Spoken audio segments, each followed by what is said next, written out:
Halo, balik lagi sama MS Legacy. Kali ini kita ada deep experience pakai BRV 2017 tipe E CVT. Gimana rasanya? Gimana pengalaman pakai BRV ini setelah 5 tahun? Kita cobain langsung mobilnya. Dia udah e-move ya mobilnya. Untuk review sih mungkin kita nggak usah review lah ya, karena udah banyak banget yang review. Tapi kita bakal nyobain gimana rasanya pakai BRV experience. Rasanya BRV 2017 mobil ini sudah 5 tahun.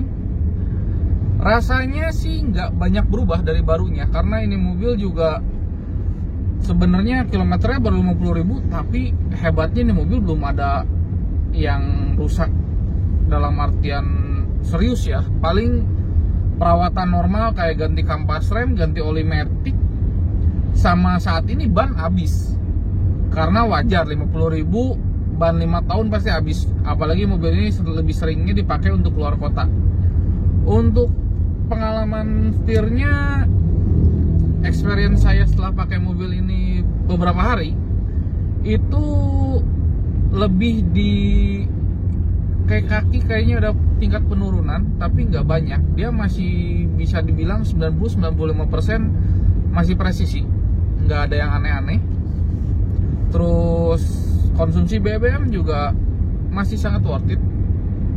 Konsumsi BBM, cuman yang agak sedikit kurang enak itu ketika kecepatan 100-120 itu dia agak sedikit limbung. Kurang lebih dia lebih ke kayak body roll sih. Body rollnya lebih keras aja. Mungkin karena ringan juga sih ini mobil. Terus sebenarnya kan ini mobil basicnya Mobilio ya, cuman Mobilio yang sedikit digedein dari segi kaki-kaki, sama bodi belakang itu dirubah sedikit. Jadi sebenarnya ini sasisnya itu sasis Mobilio juga sebenarnya, nggak ada bedanya juga sama Mobilio, cuman ya lebih enak aja karena improvement kaki-kakinya ditingkatkan lebih dari Mobilio. Rasa berkendara sama persis kayak Mobilio, nggak beda jauh. Mobilio sendiri enak dibanding dulu mungkin rivalnya Avanza Xenia ya, 1500 tuh. Mungkin kalau ini tuh ke mobil gede itu mungkin Terios mungkin lawannya, karena bodinya gede. Cuman dibanding Terios sih lebih enak ini ya, lebih luas gitu. Baris kedua ketiganya lebih terasa lebih luas dibanding Terios gitu. Terus cuman plastiknya nih, bodinya interiornya plastik, benar-benar plastik yang menurut kita ya mungkin grade-nya ya grade mobil-mobil murah. Terus semuanya sih ini plastik, gak ada soft touch-nya sama sekali. Cuman setirnya doang nih enak nih, empuknya ini enak banget. Terus ya layaknya mobil-mobil 1500 cc tahun 2000-an ke atas itu interiornya plastik semua, nggak ada soft touch-nya. Jadi nggak ada material yang dashboard kayak mobil tahun 2000-an itu nggak ada. Kita nggak temuin di mobil ini. Joknya tapi enak, kita akuin joknya enak, posisi mengemudinya enak.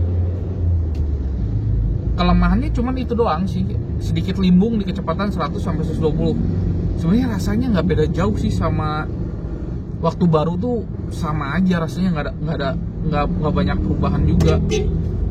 Itu doang sih kelemahannya. Di harga yang sekat ini saya lihat di marketplace itu harganya 150 jutaan ya. Mungkin 150 jutaan itu lawannya Terios ini, karena si Expander sendiri harganya masih sedikit lebih mahal ya untuk tipe ini, tipe E. Berarti kalau tipe E itu sama Expander ya mungkin lawannya Ultimate, karena tipe tertingginya ya Ultimate. Rasanya sih kalau dibanding Expander ya sebenarnya nggak beda jauh sih rasanya. Karakternya, cuman ini karakternya Honda banget, dimana si gasnya itu delay per sekian detik. Nah ini ke kekurangan Honda menurut saya itu di gasnya yang kurang persekian detik, jadi nggak responsif. Kalau responsif itu yang saya rasain itu di mobil itu yang gasnya responsif, enak, smooth, itu ada di Nissan, Mazda sama Mitsubishi. Dia gasnya enak, menurut saya pribadi ya, gasnya enak. Sama remnya, nah ini remnya sama kayak 3 merek yang saya sebutin tadi. Honda remnya sama kayak Mazda, Nissan sama Mitsubishi. Kalau pengeremannya dia agak dalam tapi presisi. Kalau sama Toyota karakternya, wah ini kalau bicara Toyota karakternya beda sendiri. Dimana Toyota itu gasnya responsif, seakan-akan bertenaga, tapi ya di atasnya begitu, nggak banyak tenaga yang bisa dilontarkan, lebih ke kayak raungan mesin aja, kayak lebih nyiksa mesin sih kalau dibesut kalau si Toyota.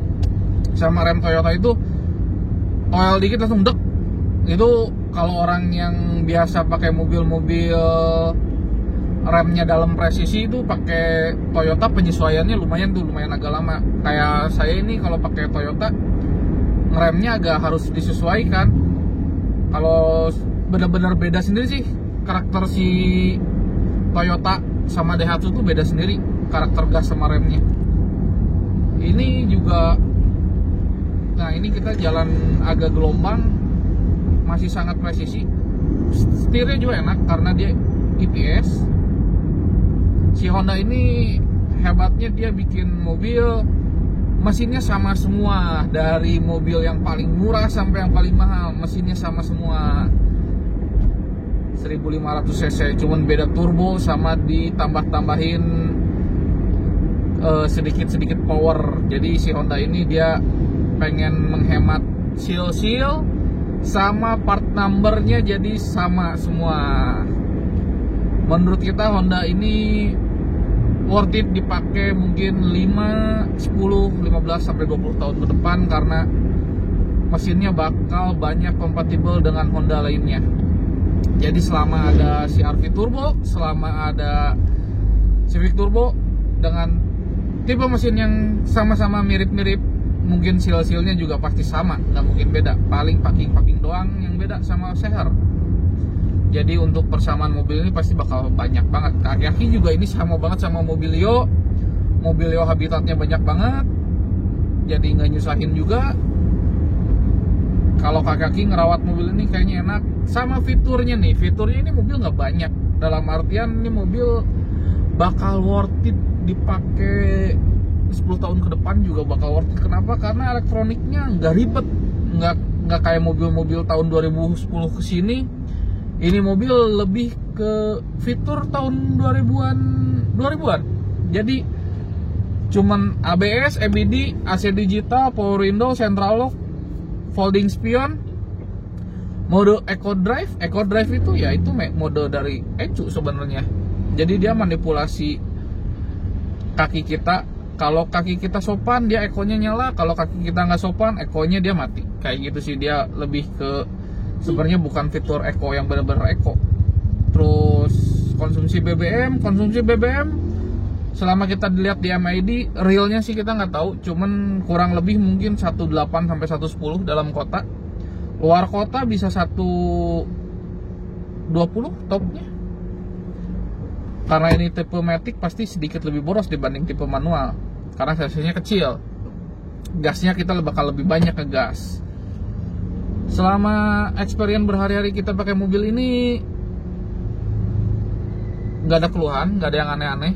Cuman keluhannya di satu doang kelemahannya. Di kecepatan di atas 100 dia ada sedikit limbung. Itu karakter, lebih ke karakter sih. Lebih ke kayak body roll. Jadi bukan rusak atau apa, dia lebih ke emang karakter si BRV itu seperti itu. Mobilio juga sama, di kecepatan 100-120 dia agak sedikit limbung, kerasa banget body rollnya. Setir, rem, gas semua presisi, nggak ada yang aneh-aneh. Jadi untuk kalian yang ada niatan beli BRV ini sangat worth it harganya. 150 juta dapat BRV itu worth it, karena dari segi spare part pasti murah karena spare partnya kompatibelnya sama Mobilio. Jadi kalau sama Mobilio beli spare partnya udah aja Mobilio gitu, jadi lebih murah juga gitu kan. Terus head unit standar ini sih benar-benar full original, nggak ada apa-apain mobilnya.